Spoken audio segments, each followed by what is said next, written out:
And I think there's a handful of others that we're also exploring at Sendoso as a marketing and sales team.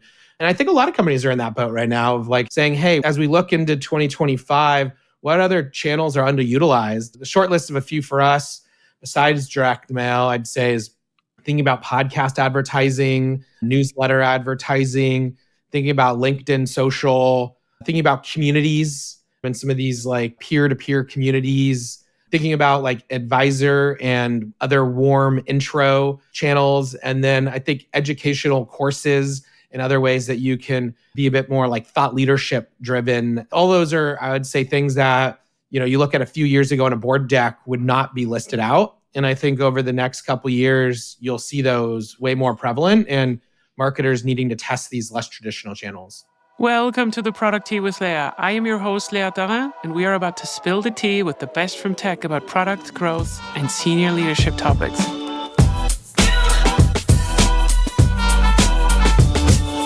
Top of the morning, welcome to the show. Today's guest is living proof that sending the right gift can seal the deal, whether it's a contract, a demo, or just avoiding getting ghosted by a prospect. He is the co-founder and co-CEO of Sendoso, the leading sending platform, which basically makes him the Santa Claus of SaaS. With a decade of sales experience from stints at Talkdesk, Yapstone, Pecora, Kris cracked the code on how to turn swag and snacks into sales pipelines. Talent that I have not achieved yet. So get ready for some next level insights and probably a few ideas on what you should be sending your leads and in which channel. Ladies and gentlemen, welcome to the Product Tea. Kris Rudeegraap, how are you doing this morning? I'm doing great. I love the Santa Claus of SaaS. That's my new tagline. I got to use that more. You should totally use that. I also butchered your name as I was reading it because in the introduction I said it correct. So it's Rudeegraap because this is Dutch, as everybody knows. Can you introduce yourself to the audience in case I forgot something? Yeah, so quick about me, started Sendoso about 8 years ago. Prior to that, spent about a decade in software sales. So my whole career has been in go-to-market and started Sendoso just out of the pain I saw as a sales rep. So I was, in the trenches, trying to book meetings, grab prospects' attention, and email was feeling like a spammier channel. And again, this was like a decade ago. So kind of ironic that it's still a problem. But I needed to zig when others were zagging and came up with the concept of sending out gifts in direct mail and needed a platform for it to make it easier. And there was nothing out there. So I started Sendoso. That sounds really cool. Okay, so I'm really excited for this episode today. So one of the questions that I always ask my guests is, what do people get wrong about you once they get to know you?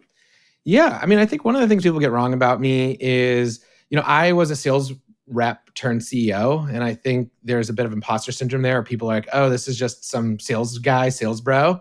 And I honestly think sales is a superpower and makes CEOs and founders that are sales backgrounds way stronger as it relates to getting your first customers, going out and selling and finding your first candidates to recruit in, or even going to sell to VCs to get funding. So I think sales is a superpower that often gets overlooked by maybe more product and engineering leader founders. Yeah, and I want to underline this. So as much as it sucks to work for a sales-led CEO sometimes because they overemphasize on closing stuff, they're also usually that the good ones are really those that really know the customer because they sold to the customer face by face. 100%. Yeah, not scared to talk to customers either. That was very easy for me early on to just go talk. And still today, I speak to hundreds and hundreds of customers every year. Yeah. It's funny how this never goes out of fashion, doesn't it? I know. You still need to know the people. Okay, can you give us a real brief introduction on what Sendoso does? And then maybe we can also talk a little bit about the timeline of it. So what does Sendoso do? Why would I buy anything from you? Yeah, so a lot of companies look to us when they have the need to book more pipeline, close deals faster, drive more attendance to events, and needing to use new channels that are less saturated. So direct mail and gifting is rather new for a lot of companies, or a lot of companies are still not doing it. And so sending a physical gift in the mail, a postcard, a bottle of wine, takes a lot of effort. And so we have both a SaaS platform that integrates into your tech stack, so you can automate sending things based on data in your CRM, your marketing automation, your sales engagement tools. We handle all the global logistics, sourcing, supply chain, warehousing around the world, so we can ship things, pack boxes, write handwritten notes. And then we have all the reporting and analytics and budgeting so that it's as easy to send, 10,000 things as it is to send an email. And so we help automate and use data and AI to make that a really effective another channel that people aren't really using as much yet. But Kris, didn't you get the memo that emails are just much, much cheaper to kind of do the same thing than physical mailings? Why would I send the physical mailing anymore? Yeah, I mean, I get that a lot. So I'd say the biggest thing is, especially in B2B, you have to attack on all the different channels possible. So if you're just sending emails, you're missing out on the opportunity to break through the noise and grab the attention through a person that might not be responsive to emails.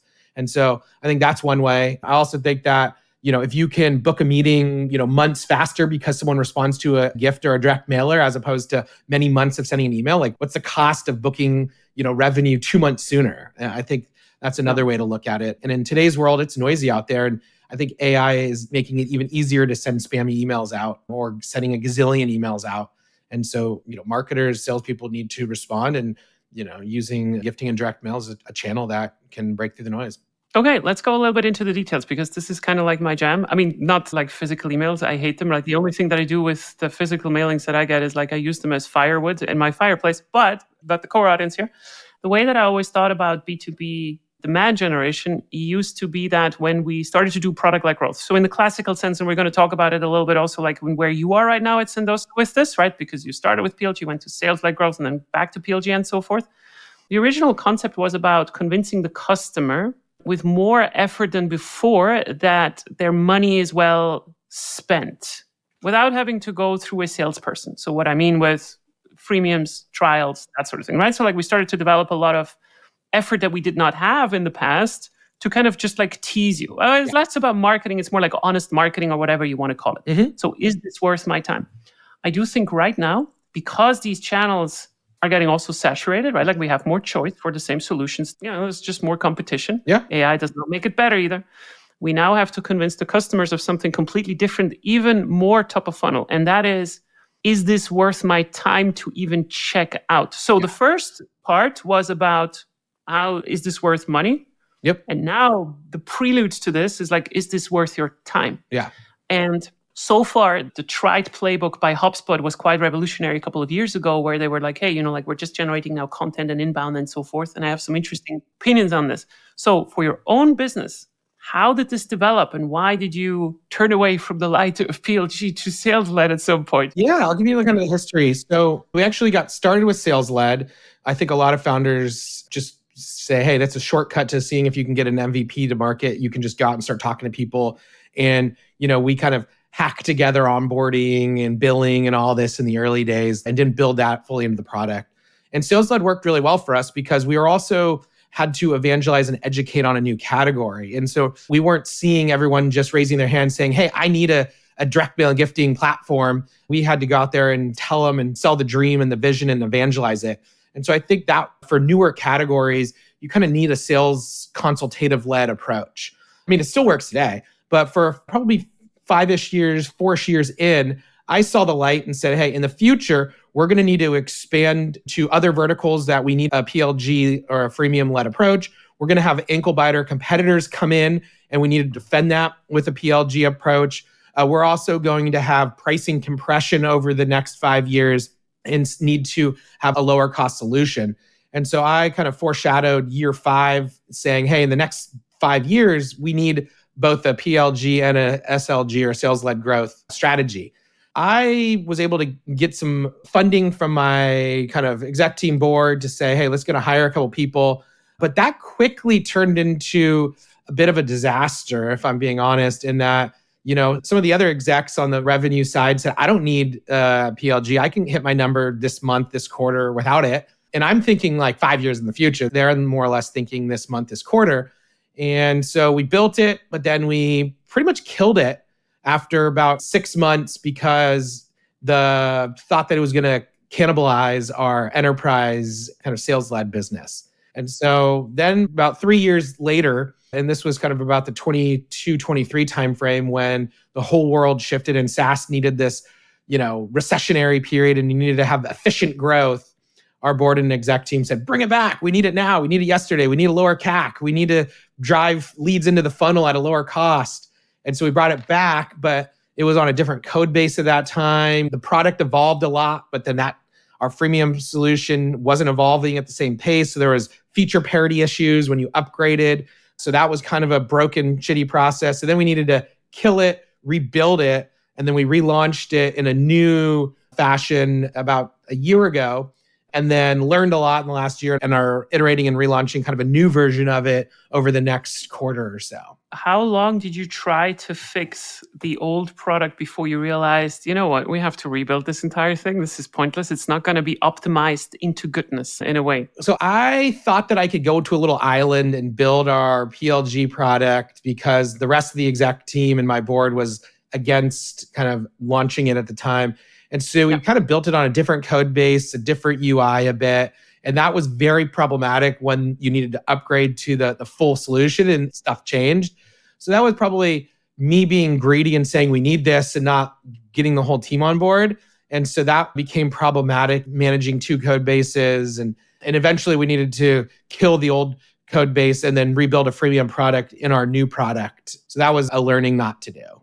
So what would you do different now? Well, I think I would probably be a bit more stern in my decision. I am the CEO. I know what we need to do. Listen to me. Instead, I was like, hey, fine, we'll kill this PLG approach. And I was a bit more lenient on letting others decide. I'm having so many flashbacks. Like, this is one of the biggest challenges that you can have when you have a specific amount of growth. Yeah. So you have a running product and everybody kind of knows what's wrong, right? Like the interface is a bit shit. You look like Salesforce, but you want to look like HubSpot. Sorry, Mark Benioff.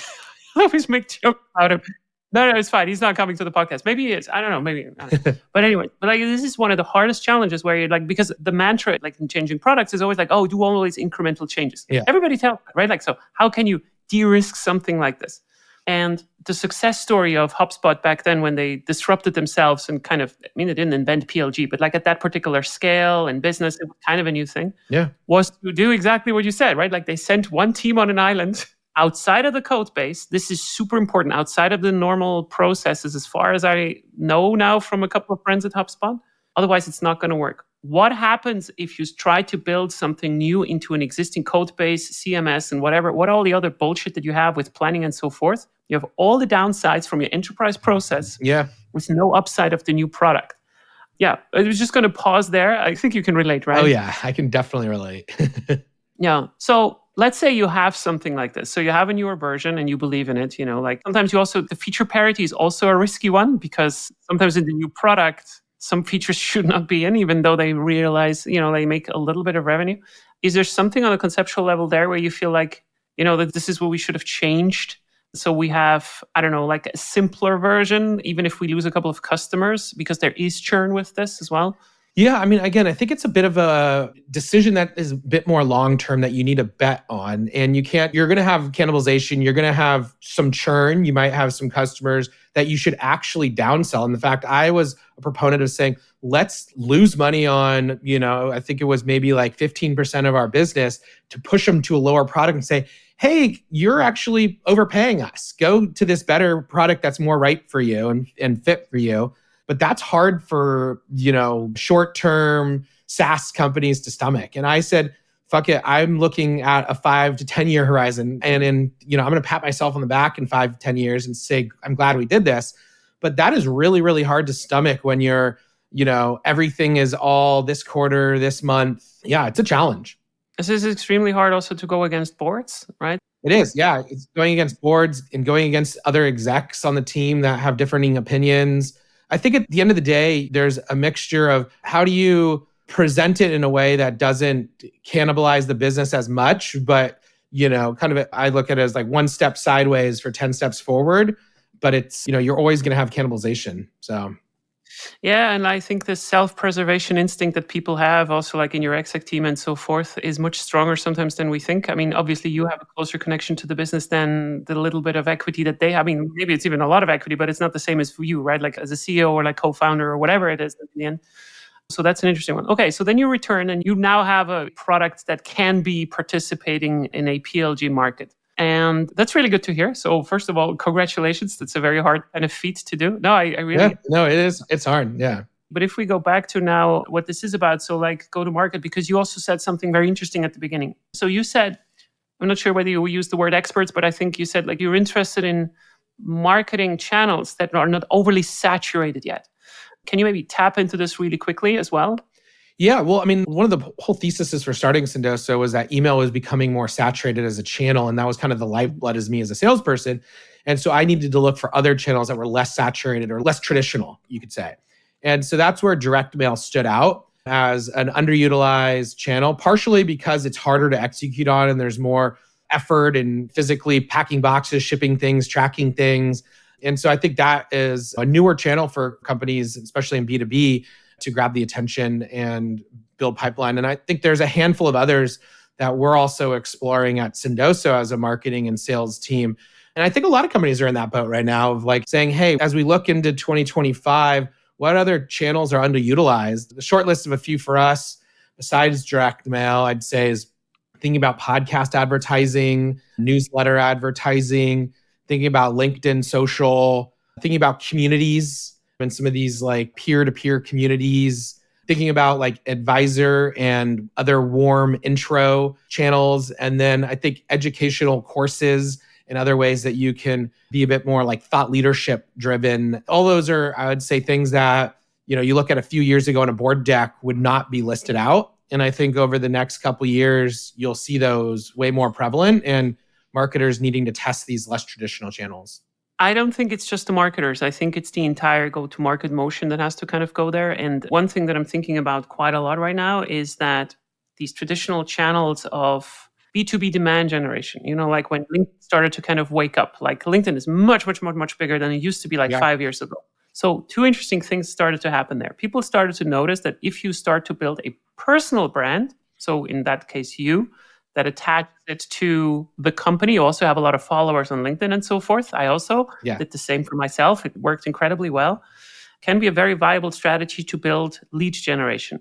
And I think why it didn't work in the past, because there was more about brands like Microsoft, Apple, like more company brands in that sense, is because, first of all, people were harder to reach, of course, right? Like in general, it was like a personal brand was harder to kind of build up, but it was working well enough to have a company brand. Yeah.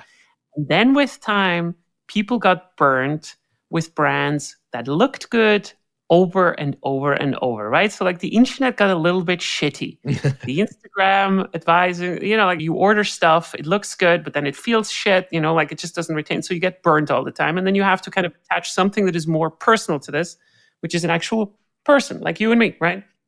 And what has been your experience with this? Because I would like to go a little bit into this direction, if you don't mind afterwards, but like what has been the experience for you right now in LinkedIn? So I'd say I'll take this in a couple different ways. One is I'd say I think there is personal brands being developed on LinkedIn right now that are people sitting inside companies that are being able to develop personal brands.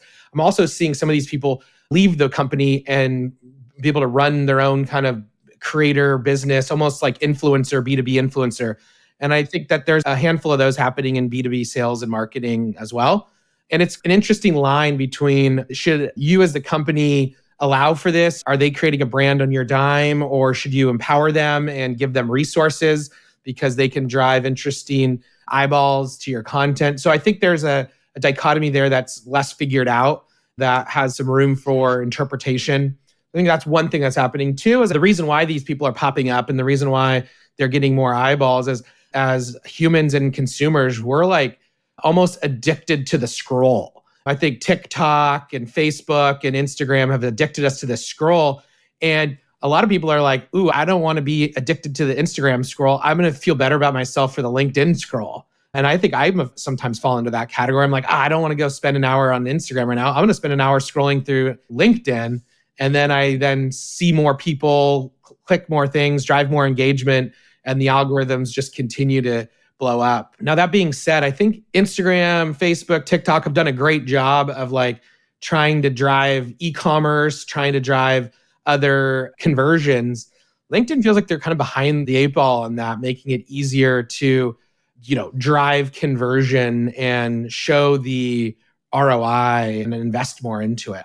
We've kind of tested these thought leadership ads a bit where you can like promote someone else's post, but I think the jury's still out if those are actually working well. So if we had this conversation a year ago, when I had about half or like a third of the size that I have right now also on LinkedIn, I would have agreed with all of this that you said. I actually I don't think that they haven't figured it out. I think they're too late now. And I tell you why as well. So what you just said was a very interesting thing.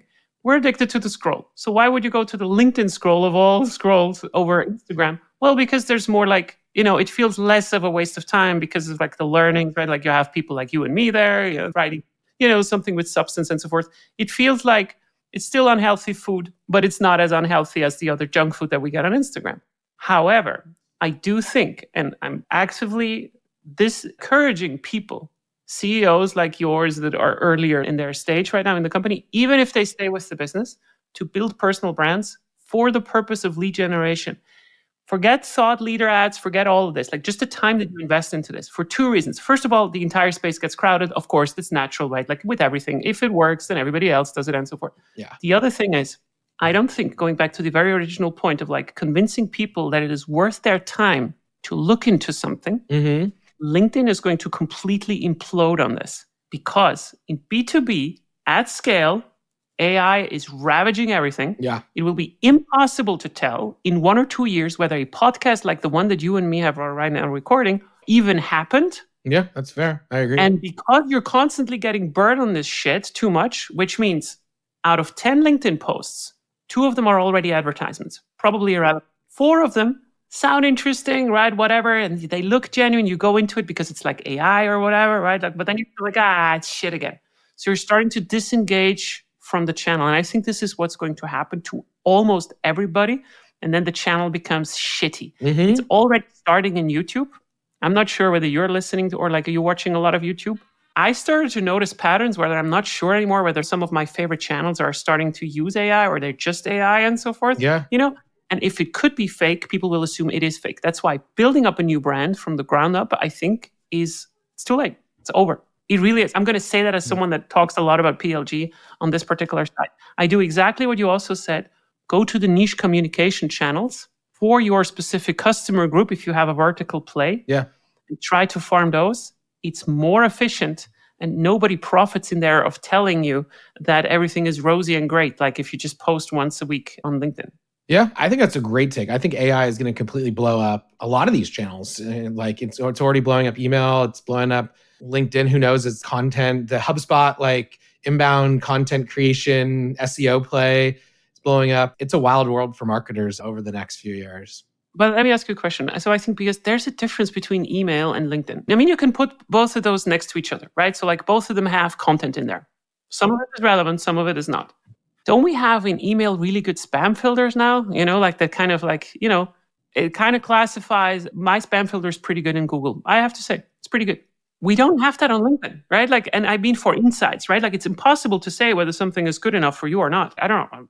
I agree. I think the feed isn't as optimized as it should be, or the For You algorithms that like the TikToks of the world have are like, 10,000 times better than the LinkedIn For Yous. I think the inbox on LinkedIn is broken and is like, feels like using like Hotmail from a decade ago. It's like they have a monopoly, so they can kind of move slow and not do shit. But it'll be interesting to see if they actually make any increasingly interesting changes. But think about new customer acquisition. So like, let's say you have a random person that does not know me that would be a potential client of mine in the future. Like some CEO that really wants to know how to layer in PLG to their SLG business. And they've never heard of me.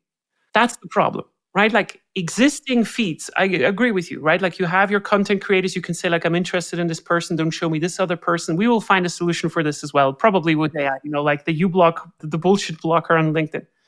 But if you have a new problem, let's say we rewind to the point where you had to make the first decision to kind of do PLG. You also did this based on a conviction of things that you learned. How do you get to this if there's just so much generic shit around and you don't know anymore to whom to go to unless you already have someone that you can ask for advice? I'm not trying to kind of think 5 years ahead. When people like me are probably retired. I mean, I think the two areas I see, I think there might be a short period where you can optimize the content. Similarly, like I think I've heard Mr. Beast has like a team that just does the thumbnails and the titles. I think in LinkedIn, you still have people like, or brands or individuals just like, not creating amazing thumbnails. They're just posting to post. And there'll probably be like a period of a year or so where like you figure out these catchy thumbnails, these titles, that really will help for maybe a year getting more clicks. And then that will die because everyone will copy. Yeah, everything looks like a Mr. Beast thumbnail now. And then after that, I do think there'll probably be more of an influencer. They'll be like, the Mr. Beast of or the outdoor boys of, these, there's probably going to be some of these of, maybe it's the Leah of LinkedIn that will have some, power because it's like, ooh, I've heard of her before, or, so there'll be a little bit of that, but the average Joe or the average CEO who doesn't have infinite dollars and doesn't spend 24/7 because they actually have to run a business will just be by the wayside and dead. And so, yeah. I 100% agree. I honestly don't think that this is possible anymore to build it up from the. So, for instance, like if you would have asked me a year ago, also like in the beginning of the year, like, hey, Leo, how would you build up a new business? Like the first thing that I would have said is that I would start to build my go-to-market motion just as much as the product.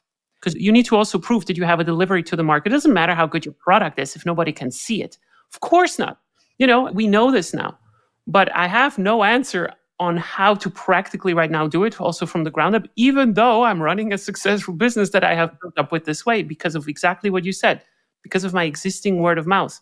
But if you would have given me like now a pitch deck for any product, I don't know, any new startup, I still am interested in your go-to-market. Yeah, go-to-market distribution is going to be the bigger differentiator. And VCs, I think over the next 5 years, are not going to have a deck that has a few slides of the product and the idea and the pitch. And they're going to be like, ooh, I'm just going to invest in this idea. It's going to be, no, tell me how you have a unfair distribution strategy and an unfair go-to-market advantage. And that is going to be what's getting funded over, oh, this idea sounds novel. Yeah. The time where you can fund Uber over like, okay. So let me ask you a question. So at Sendoso itself, you have, I think you're a mid-sized business. I actually don't know your revenue right now. I would assume that it is somewhere around, let's just say a number between 100 million. Did you have 100 million already, Craig? Like 100? We're on pace to hit that. So we're about there this year.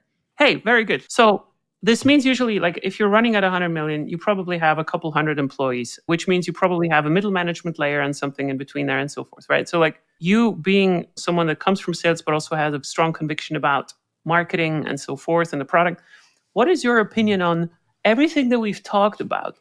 How much of this does someone in your company have to understand? For instance, let's just start with product people, product managers, product teams. Do you think they have to understand this? If so, like, how does this go through your company? Yeah, I think it's a renaissance of relearning, honestly, if over the next few years. And starting even with AI, we're actually doing a lot of re-educating our employees on like, what is AI? How to use AI? What's the difference between, an agent and an assistant and ChatGPT prompts? I think a lot of people for the last couple decades have taken the playbook they've used at the last company from the last company and brought it in. And that was their value add is like, oh, you scaled this company from 0 to 100 million from 2010 to 2020. Well, I'm going to hire you because we want to then implement that. But I think actually that is going to be like the wrong approach. And almost it's like resumes are almost dead. It's like, show me your future proofing yourself by what's different. And what are you going to do differently than you did at your last company?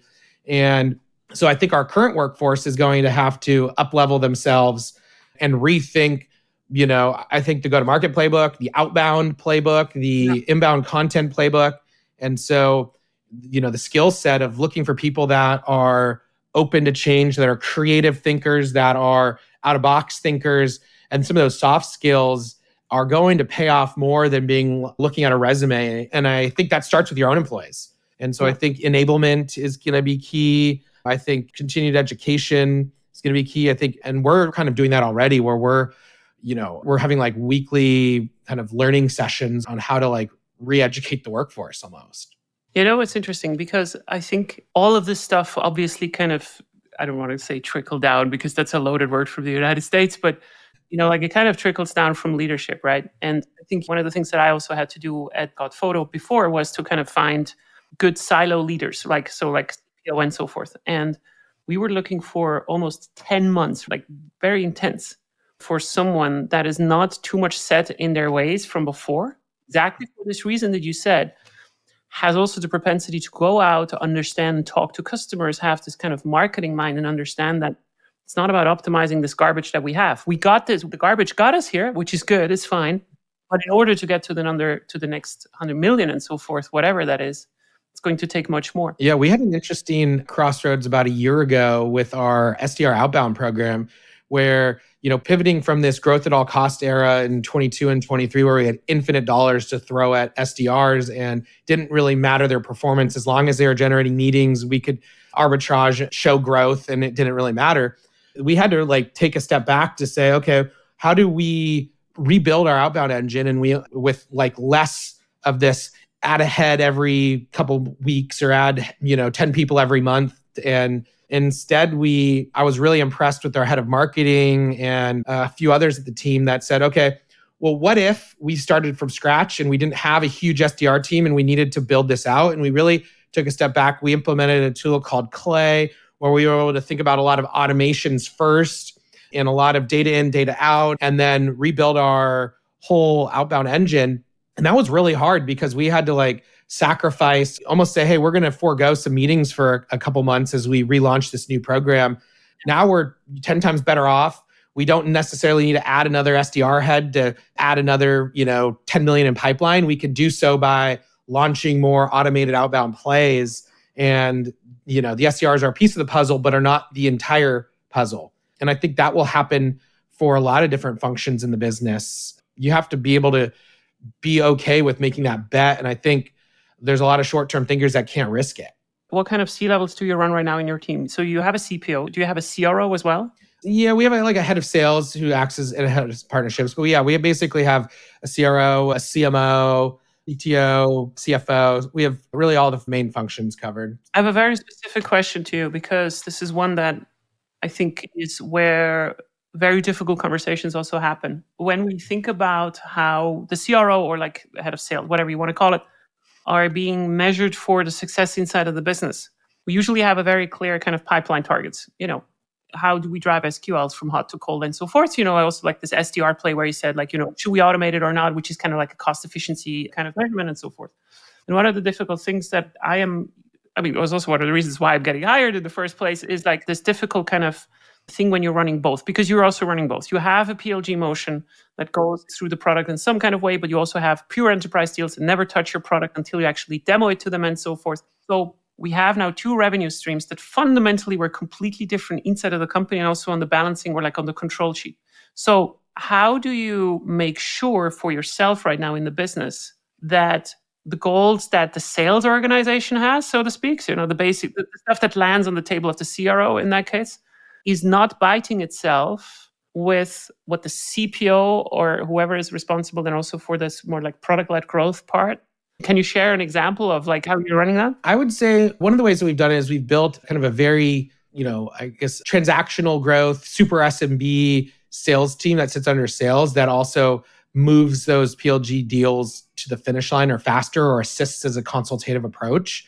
And so that has helped because it sits under sales, but they're almost escorting these PLG deals and driving some meaningful transactional revenue from that.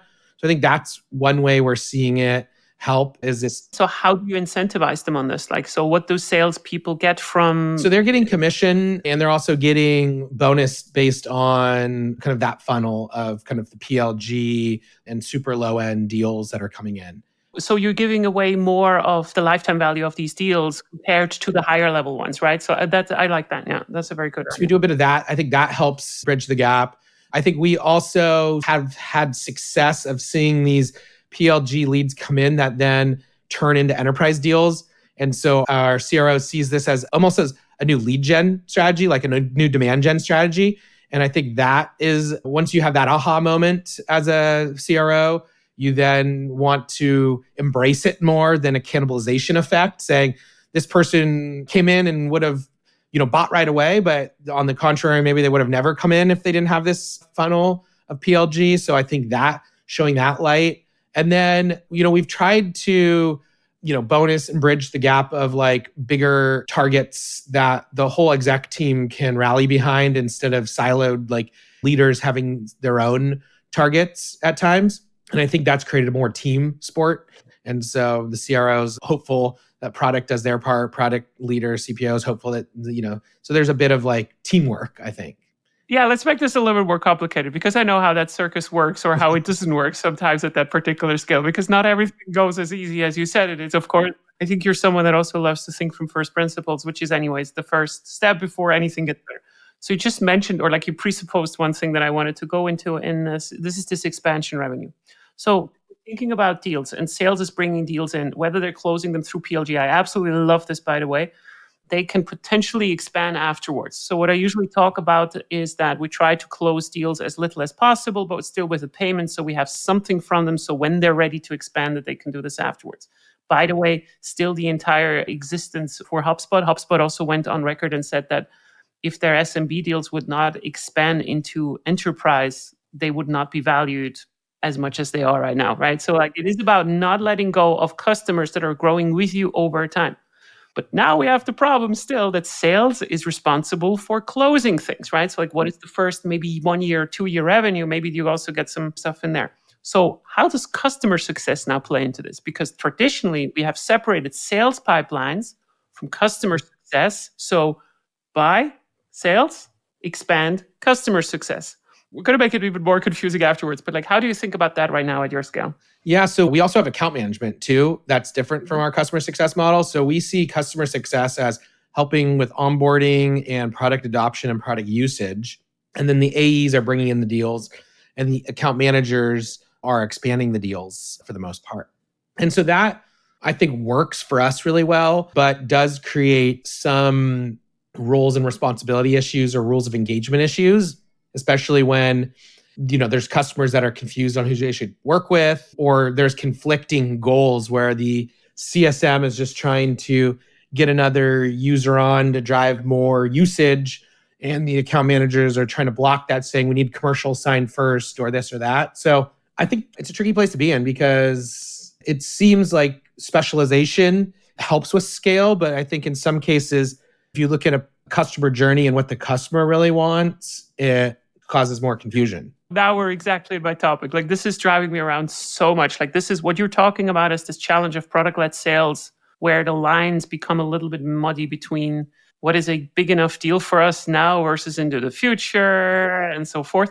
And I think just to share what I know has worked with some limited success, but at least success, is to kind of extend the period of time that sales needs to babysit an account before it gets handed off to, I mean, if your account managers are bringing them in, let's forget those, but like before it gets handed off like into the rest of the company. And that only works if you start to have incentive models that also kind of incentivize, I don't want to say expansion with this, but like also like more classical customer success tasks with, just answering an email fast from an account and so forth, which now requires that you're also tracking this as a company, because at 400 people, Kris cannot go and just check whether someone is really doing their work. So I think it's interesting because exactly what you said, customer absolutely hates it, to kind of trying to figure out by themselves, to whom should I speak now about my support problem and so forth. For huge accounts, we have account managers that gladly take this off of you, right? Because it's kind of worth it at that point. But I think the beauty of product-led sales, if you're doing it right, is to kind of move down this threshold where it stops being profitable for you to a point where you can actually employ more account manager-ish type of people to your accounts that would not have been worked before. So there's a very interesting space in there that's going to open up in the next years, I think. Well, the newest thing that I'm keeping an eye on is how AI agents are going to pop up and play into this space, where you'll have an account management agent or a CSM agent that will look and feel and actually probably be, have more access to infinite data and all the previous interactions, product, CRM, et cetera, that they could actually act either on behalf of a human counterpart or in lieu of one. And that will be an interesting model to shift to, where will the customer prefer that because this agent is going to be, have 10 times more capacity in their quote unquote brain, aka access to data, than a human would, or were they going to prefer that human to human approach? And I think we're going to start to see that over the next few years as this agent world we live in. I think Salesforce is pushing hard with Agentforce. I think, I see even the HubSpot CTO, Dharmesh, talking up agents. Everyone's talking it up. But, we're seeing a bit of it on like the SDR front right now, which feels like, I don't know if that's the right starting point. It's limited. It's trying to mimic. Yeah. things. I mean, I think the true value will come from, maybe like enterprise AE agents, account management agents, CSM agents, where you want to solve your customer's problem as quick as possible, or you want to help them get the most value out of your product. And if a CSM has 100 accounts in their book of business, it's just tough to be able to have the bandwidth versus an always on agent that can work. I wouldn't even call it 24/7. It's more like infinite hours, because you're working, it's a different parallel universe almost that you can do. We kind of tried this with chatbots back in the day. Like chatbots were like this kind of weird thing where we tried. So this is a funny story. So why did we invent chatbots as companies? Because the amount of people that we had sitting in India on the phone were still too expensive for us. So we just tried to front load chatbots to annoy the shit out of people. So only fewer people are calling. And an interesting industry where you can see where the trends are being adopted first because they're operating at such small margins. So they're only doing what actually works is airlines. And I think this is important for people to understand what the difference is between one of these shitty chatbots in the past and really good AI agent integrations. I was kicked off a flight, I don't know, a couple of weeks ago and so forth. And I was interacting with a really good, I don't want to call it a name, whatever. It can also be a chatbot with superior AI training, whatever you want to call it. I was able to rebook my flight on my phone without ever looking at the entire flight plan or anything, just by having a conversation with this, including the booking and everything. At least it's how it felt for me. The thing is this will expand for people to a point where you can ask any question that you have to this particular agent, whether it's about billing, whether it's about past interactions that you've had with the company, and also how to use the product. So in my world, it would be fucking amazing if you can just ask your questions. Hey, I don't know how to do this particular thing in your product. Can you help me? You would never call someone for this, right? So suddenly now we have someone that responds really fast, that is aware of the help center. I don't know whether you have a help center. Oh, yeah, we do. We have a university and a help center and knowledge base. They are a fucking nightmare to maintain and to updated whenever you have a new major release and so forth. There's so many people depressed in the world because they have to manage this kind of stuff. So the access to data internally of the product, help center and so forth, all the existing customer data, the first company that really solves this will really, this is what I think about AI agents, right? Serving you as a first kind of, not as a deterrent, but as the first gate where you can just say hey, I prefer to get help from this instead of my account manager, Andrew, who does not, I don't know why Andrew, but he doesn't have time today, right? I think this is where this is going, and it's going to go over all the silos, from how to use the product, how support, customer success, and also account management. Hey, when is my next build due?